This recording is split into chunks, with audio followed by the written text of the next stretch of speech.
Yang kami hormati rekan-rekan pengurus perjuangan Wali Songo Indonesia Laskar Sabilillah Kabupaten Ponorogo, baik dari Kasepuan, kepengurusan harian yang pada malam hari ini telah dilantik, Bapak Lurah Jetis yang saya hormati, hadirin hadirat, para kader-kader Nahdlatul Ulama, pejuang-pejuang NU, pejuang-pejuang Wali Songo, santri-santri ini pun Bahasim. Amin. Ingkang insya Allah dimuliakan kalian Allah Subhanahu Wa Taala. Saya yakin yang hadir di sini adalah semua kader Nahdlatul Ulama, warga Nahdlatul Ulama. Tidak ada satupun yang datang di hari ini adalah golongan Khawarij. Saya yakin tidak ada. Apalagi Wahabi, sama sekali tidak ada. Oleh karena itu, pada hari ini panjenengan telah resmi dilantik sebagai pengurus PWILS Kabupaten Ponorogo. Saya yakin di antara panjenengan juga ada yang aktif di pengurus struktur Nahdlatul Ulama. Gak usah khawatir, gak usah takut, gak usah wedi yen mau dicopot dari pengurus NU.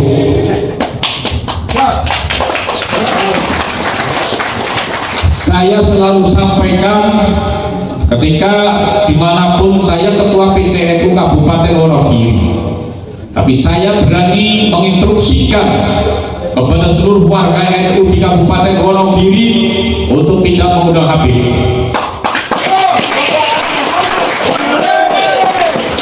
Ketika ada yang tanya pertama kali saya membuat instruksi, semua pada marah. Dari PWNU ada yang marah, dari PP ada yang marah, bahkan ada yang mengatakan saya adalah keturunan Dajjal. Apakah tidak takut dipecat, Pak? Tidak takut dipecat. Saya tidak takut dinonaktifkan ataupun dipecat.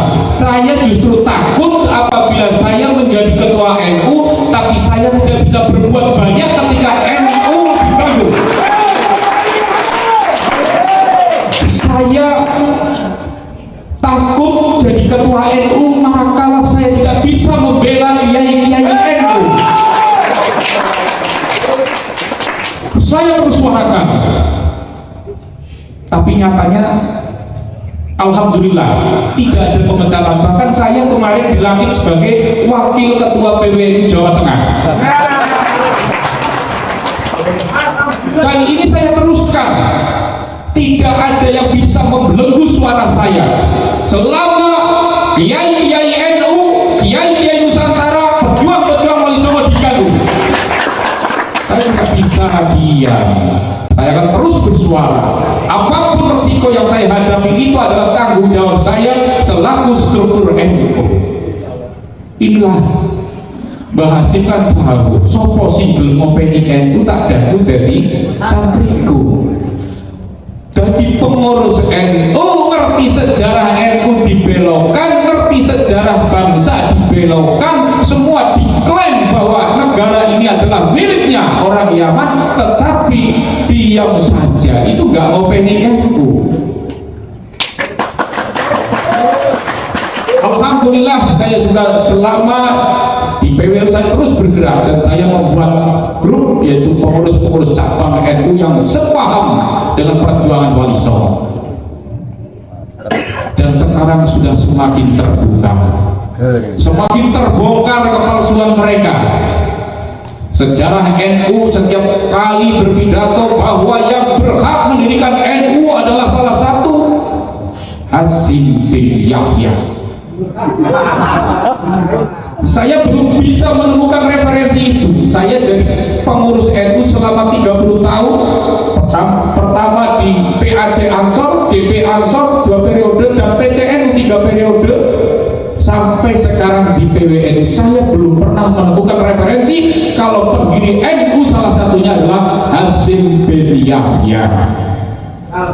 Sekarang lagi Jamiah Ahlul Tariqah Al-Mutabarrah dipalsukan. Kemarin ada surat instruksi larangan kepada idarah aliyah, idarah ustaz untuk tidak menghadiri silaturahim yang diadakan oleh PBNU. Ini adalah bentuk pembangkangan sebuah badan otonom Nahdlatul Ulama. Bentuk pembangkangan, karena Banom itu harus taat kepada induk organisasinya, yaitu PBNU.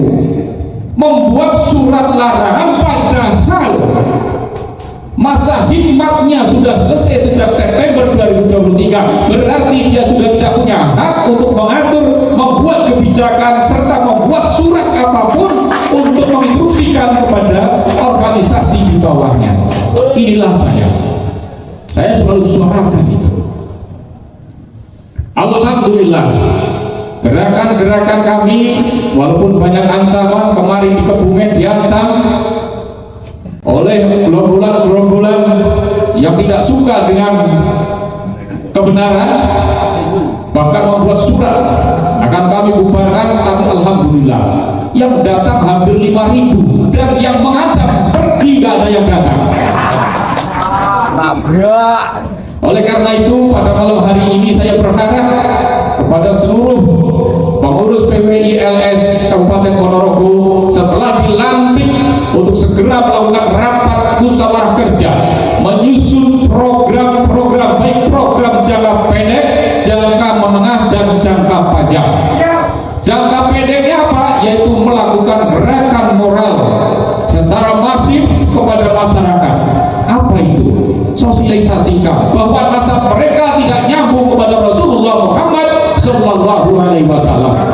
Kedua, sosialisasikan kepada mereka, tidak usah mengundang kelompok-kelompok mereka. Undanglah kiai-kiai Nusantara, kiai-kiai Nahdlatul Ulama, kiai-kiai kita yang sudah jelas dari keilmuannya.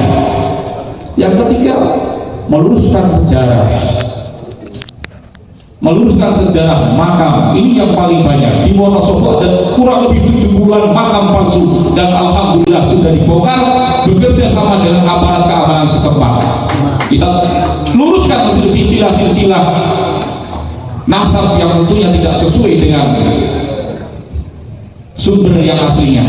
Nah, ini harus panjenengan lakukan koordinasi dengan aparat. Jangan sembarang melakukan suatu pelurusan sejarah, pembongkaran makam ataupun yang lainnya tanpa ada koordinasi dengan perangkat aparat desa dan kepolisian. Itu program jangka pendek, melakukan gerakan moral, karena ini tanpa biaya, tapi perlu waktu, perlu tenaga untuk selalu bersama-sama dengan masyarakat. Yuk, surasa undang, selawatan rasa undang, sikai kabikai, oknum kai, tapi ayo gunakan kiai-kiai lokal. Cukup paling pirang yuto, timbang 250 yuto tinggung bayar konser, tetapi ilmunya orang-orang lebih baik mengundang kiai Nusantara yang lainnya bisa digunakan untuk pembangunan pondok pesantren, lembaga-lembaga pendidikan yang berhaluan Ahlussunnah wal Jamaah Ahmadiyah. Karena kita dengan mereka itu beda organisasinya. Kita adalah Nahdlatul Ulama, mereka adalah Rabithah Alawi. Visi misinya berbeda, anggaran dasar, anggaran rumah panjangannya juga berbeda. Oleh karena itu mereka di dalam dakwahnya juga tidak pernah melakukan penguatan organisasi, tapi lebih condong melakukan pelemahan organisasi.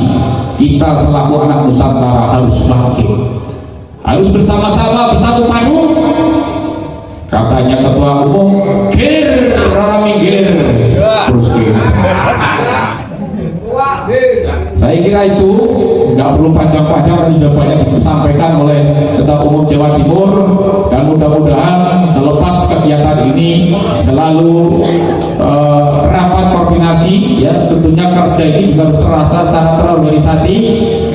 Jangan berjalan sendiri-sendiri, selalu berkoordinasi antara ketua, kesepuan, dan tentunya lembaga-lembaga yang ada di bawahnya. Juga segera mungkin bentuk pengurus cabang tingkat kecamatan. Ini penting sekali, karena untuk membangun kekuatan kita manakala kalau kepengurusan di bawahnya adalah terbentuk. Insya Allah mudah-mudahan pada malam hari ini di tempat yang sangat bersejarah ini, maka PBI LS Ponorogo akan semakin kuat dan semakin berkembang untuk meneruskan perjuangan Wali Songo.